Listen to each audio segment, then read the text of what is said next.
अंगणात एक रिक्षा येऊन थांबली. साक्षात बाबासाहेब पुरंदरे आणि द.मा. मिरासदार उतरले आणि बाबासाहेब खाली उतरल्याबरोबर तिथूनच ओरडले, भिक्षांदेही. पण रात्री मुंबईहून एक बस येऊन थांबली आणि वाऱ्यावरची वराची अख्खी टीम त्या बसमधनं खाली आली. आणि का कुणाच ठाऊक, पण मंगेश पाडगावकरही त्यांच्या बरोबर होते.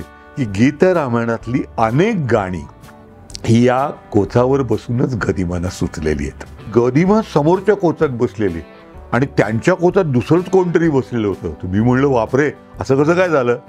म्हणून मी बघितलं तर ते साक्षात आचार्य अत्रे होते हो. या डायनिंग टेबलावर बसून आचार्य अत्रे, बाळासाहेब ठाकरे, पु ल देशपांडे, यच्चयावत मान्यवर या टेबलाशी बसून विद्याताईंनी केलेल्या सुग्रास स्वयंपाकाचा आस्वाद घेऊन गेलेली आहे.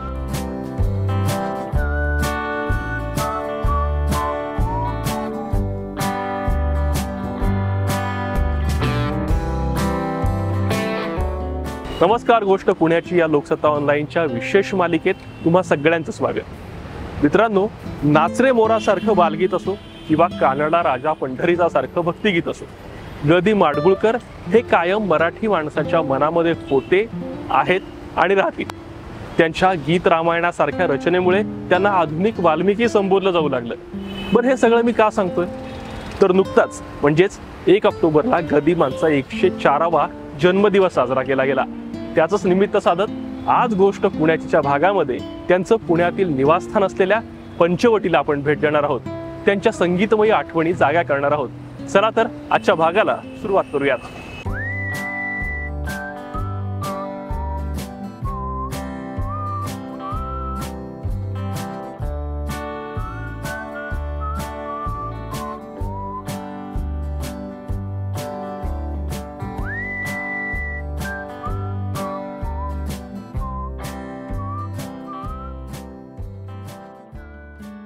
तर हा गदिमांचा पंचवटी बंगला, म्हणजे समोर वाहता मुंबई पुणे रस्ता आणि जवळजवळ 3-3.5 हजार स्क्वेअर फुटाचा हा प्रशस्त बंगला 52 साली गदिमांनी विकत घेतला. त्याच्या आधी 20 वर्ष तो होता, म्हणजे 32 साली या बंगल्याचं बांधकाम झालंय. त्यावेळी आम्ही इथं यायच्या आधी या बंगल्याचं नाव होतं पंत निवास. त्याच्या मागे सुद्धा एक छोटीशी कथा आहे बरं का, की पंत महाराज बाळेकुंद्री नावाचं एक सत्पुरुष बेळगावच्या जवळ राहत असतं. त्यांच्या एका शिष्यानं हा बंगला बांधला आणि ते इथं येऊन अनेकदा साधनेसाठी बसत असत. त्यामुळे हे जे आमच्या बंगल्याचे मूळ मालक होते आधीचे, पट्टीहाळ नावाचे, त्यावेळेला त्यांनी गदिमांनाच हा बंगला द्यायचा असं त्यांना कळल्याबरोबर ठरवून टाकलं. एवढंच नव्हे तर देण्याघेण्याचं ठरायच्या आधी त्यांनी माझ्या आईची खणा नारळाने ओटी भरली आणि सांगितलं, 2 गोष्टी म्हणले, सुनबाई या घरातल्या हलवू नकोस. एक म्हणजे बाळेकुंद्री महाराजांचा फोटो आणि मागच्या अंगणातलं हे तुळशी वृंदावन. आणि गंमत, माझ्या आईनं म्हणजे विद्याताईनं आयुष्यभर त्यांना दिलेला शब्द पाळला. हा या बंगल्याचा वरांडा आणि बाहेर मोठं अंगण होतं. हे अंगण आता म्युन्सिपाल्टीनं रस्ता आमचा कमी केल्यामुळे खूप कमी झालं आणि शेजारी एक बिल्डिंगही बांधावी लागली आम्हाला काही वर्षानंतर. त्यामुळे अर्धा प्लॉट कमी झाला आहे. पण बंगल्याच्या मूळ स्ट्रक्चरला मात्र आम्ही अजिबात धक्का लागून दिलेला आहे. या अंगणाची तुम्हाला थोडक्यात जर गंमत सांगायची तर उन्हाळ्याचे दिवस असले ना, म्हणजे आमचा हिरू माळी होता, तो अंगणात सुंदर पाणी शिंपडायचा, मातीचा मस्त वास यायचा आणि तिथं सतरंजी भली मोठी अंतरून गदिमा तिथं लोड तक्के वगैरे टाकून घ्यायचे आणि उन्हाळ्यातली त्यांची संध्याकाळची बैठक ही अंगणात असायची. आणि मग अनेक लोक त्यांच्याशी गप्पा मारायला तिथं यायचे. म्हणजे एकदा तर मला आठवतंय की चांदणी रात्र होती, बहुतेक कोजागरी होती की नाही मला माहीत नाही, पण रात्री मुंबईहून एक बस येऊन थांबली आणि वाऱ्यावरची वराची अख्खी टीम त्या बसमधनं खाली आली. आणि का कुणाच ठाऊक, पण मंगेश पाडगावकरही त्यांच्या बरोबर होते. आणि मग गदिमा असे आराम करत बसलेली ती सगळी मंडळी आल्यानंतर अर्थातच अत्यंत खुश झाले आणि मग अक्षरशः अर्ध्या रात्रीपर्यंत त्यांच्या गप्पा रंगलेल्या होत्या.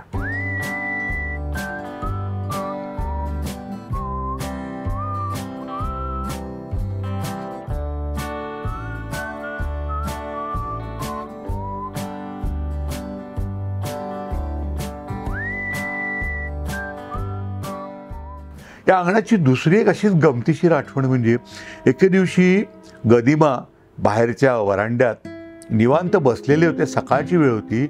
अंगणात एक रिक्षा येऊन थांबली आणि त्या रिक्षातनं साक्षात बाबासाहेब पुरंदरे आणि द.मा. मिरासदार उतरले. आणि बाबासाहेब खाली उतरल्याबरोबर तिथूनच ओरडले, भिक्षांदेही.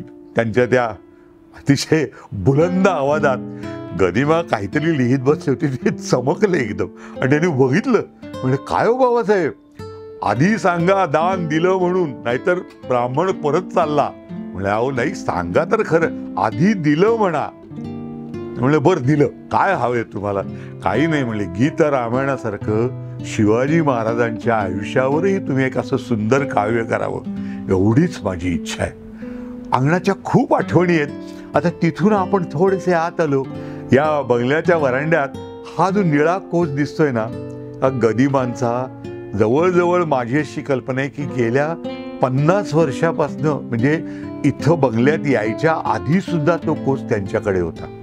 त्यांच्या एका मित्रानं एका लिलावात विकत घेतलेला हा कोच अवघ्या 50 रुपयात गदिमांना मिळाला होता. काळानुरूप त्याची आवरणं वगैरे बदलत गेली, पण तो गदिमांचा अत्यंत आवडता कोच होता. म्हणजे नेहमी गदिमांच्याकडे कोणी प्रोड्युसर आले, कोणी संगीत दिग्दर्शक आले, ते समोरच्या कोचांवर बसलेले असायचे आणि तो जो त्यांचा कोच होता त्याच्यावर ते बसलेले असायचे. त्याला ते सीट ऑफ प्रॉस्पेरिटी असं म्हणायचे. त्यांचं असं म्हणणं की माझ्या प्रगतीबरोबरच हा कोच माझ्याबरोबर आलेला आहे. एकदा तुम्हाला गंमत सांगतो अशीच, की मी कॉलेजमधनं परत आलो, म्हणजे 60-65 साल काहीतरी असेल, आणि बघतोय तर गदिमा समोरच्या कोचात बसलेली आणि त्यांच्या कोचात दुसरंच कोणतरी बसलेलं होतं. मी म्हणलं बापरे, असं कसं काय झालं? म्हणून मी बघितलं तर ते साक्षात आचार्य अत्रे होते हो.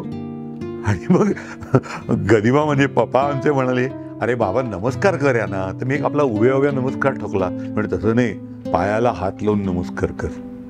आणि त्या अशा रीतीनं त्या महापुरुषाच्या चरणांचा स्पर्श मलाही घडला. या कोचाच्या अनेक कथा आहेत की गीत रामायणातली अनेक गाणी ही या कोचावर बसूनच गदिमांना सुचलेली आहेत. म्हणजे बाबूजी कित्येकदा भयंकर रागावून यायचे किंवा ते प्रभाकर जोगांना पाठवायचे आणि प्रभाकर गदिमा त्या कोचावर बसलेले असायचे आणि प्रभाकर जोग सायकलवरनं आत आले की ते बसल्या जागेवरनं ओढायचे, आला रे आला, रामाचा दूत आला. म्हणजे याचा अर्थ असा की आता काय वाटेल ते झालं तरी गाणं द्यावंच लागणार. अशा या कोचाच्या सुद्धा अनेक आठवणी आहेत. तिथून आपण आत आलो की आमचा हा मधला हॉल लागतो. याला आम्ही हॉल म्हणतो, पण खरं तर हे अनेक दारं खिडक्यांचा जंक्शन असल्यासारखं खरं सांगायचं तर.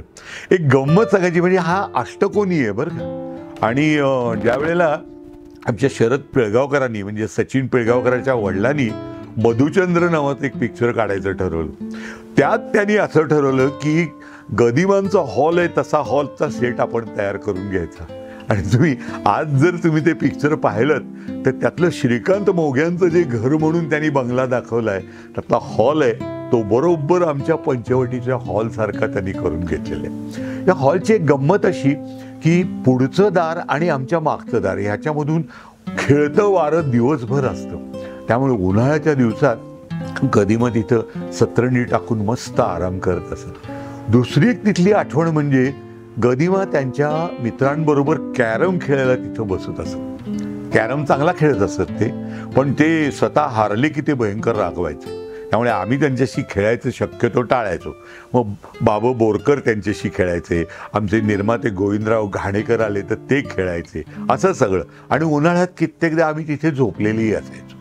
त्या हॉलची आणखी एक गमत म्हणजे आम्ही 7ही भावंड, आम्ही 7 भावंड बरं का, आम्ही 7ही भावंड एका भल्या मोठ्या मच्छरदाणीत त्या हॉलमध्येच झोपलेले असायचो. म्हणजे गीत, आणि तिथे जे एक बाजूला तिजोरीवजा कपाट होतं त्याच्यावर एक जुना अमेरिकन हॉट पॉइंट नावाचा रेडिओ त्या काळात मिळायचा. म्हणजे 50च्या दशकातलं मी सांगतोय. तर गीत रामायणातलं पहिलं गाणं हे त्या हॉट पॉइंट रेडिओवर ऐकलेलं मला आठवतंय. तिथून बाजू हॉलच्या उजव्या हाताला गदिमांची बेडरूम होती, डाव्या हाताला माझ्या काकाची रूम होती. आणि तिथून आपण सरळ जर मागच्या बाजूला आलो ना तर तिथे ते तुळशी वृंदावन आहे.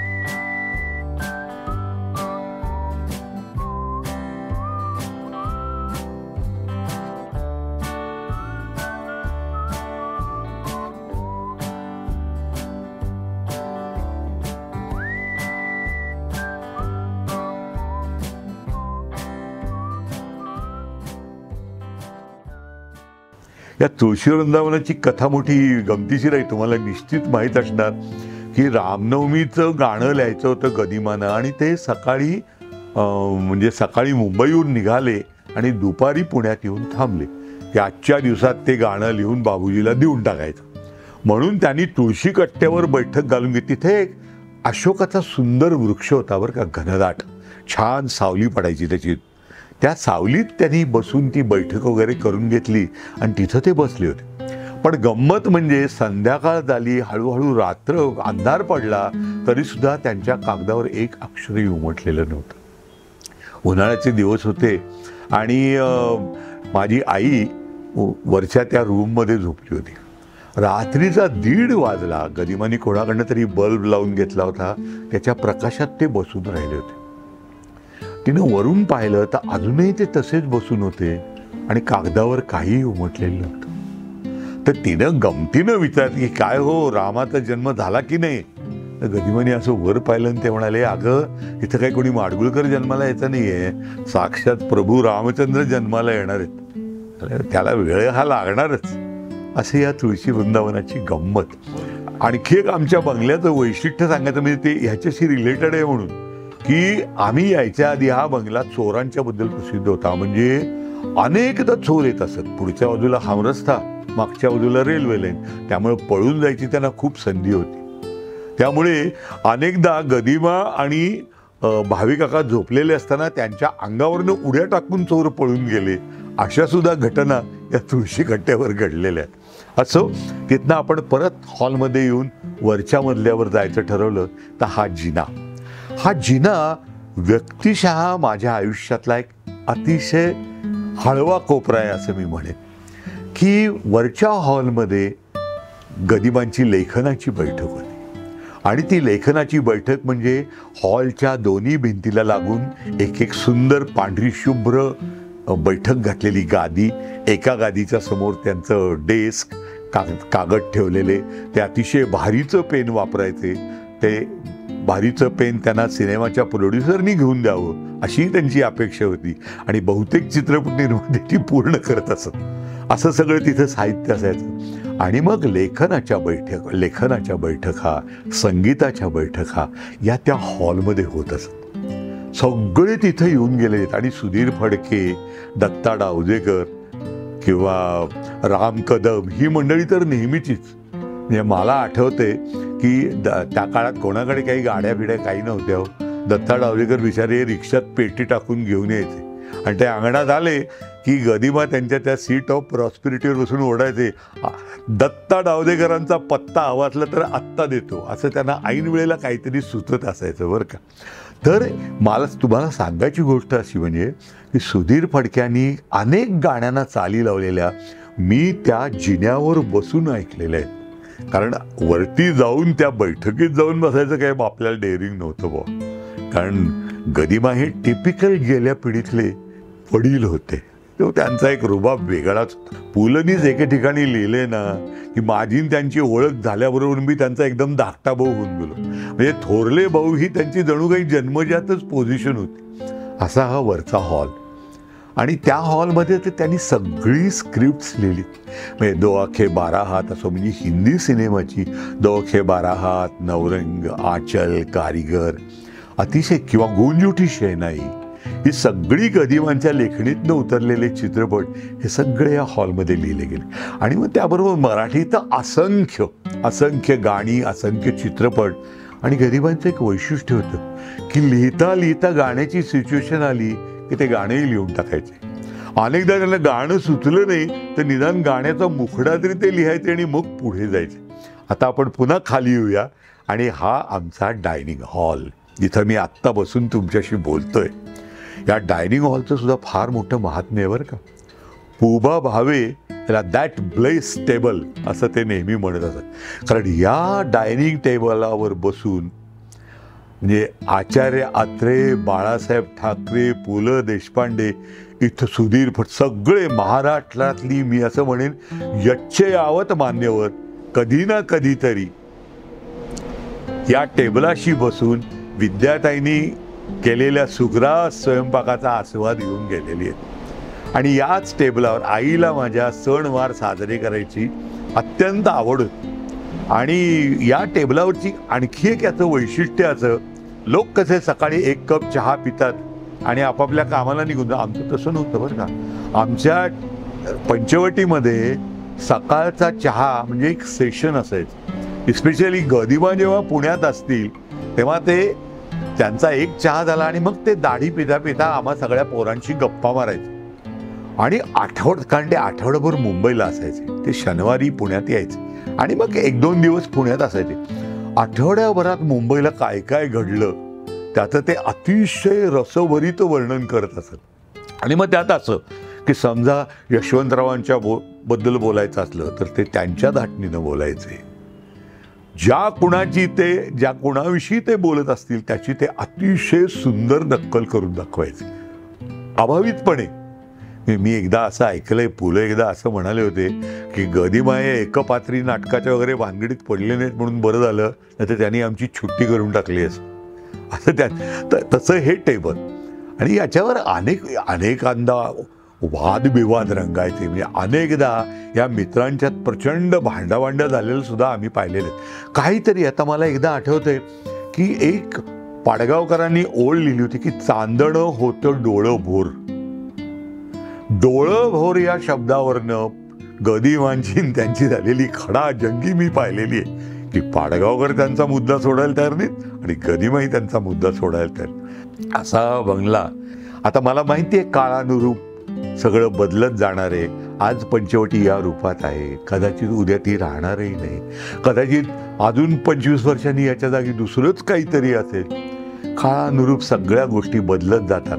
पण माझ्या मनात म्हणा, आम्हा भावंडांच्या मनात आम्ही ज्यातून आनंद घेतला, ज्या वास्तूचा आम्ही मनसोक्त उपभोग घेतला आणि ज्या वास्तूनी आम्हाला अजरामर असे क्षण दिले, ती पंचवटी आमच्या मनात तरी कायम रेंगाळत राहणार.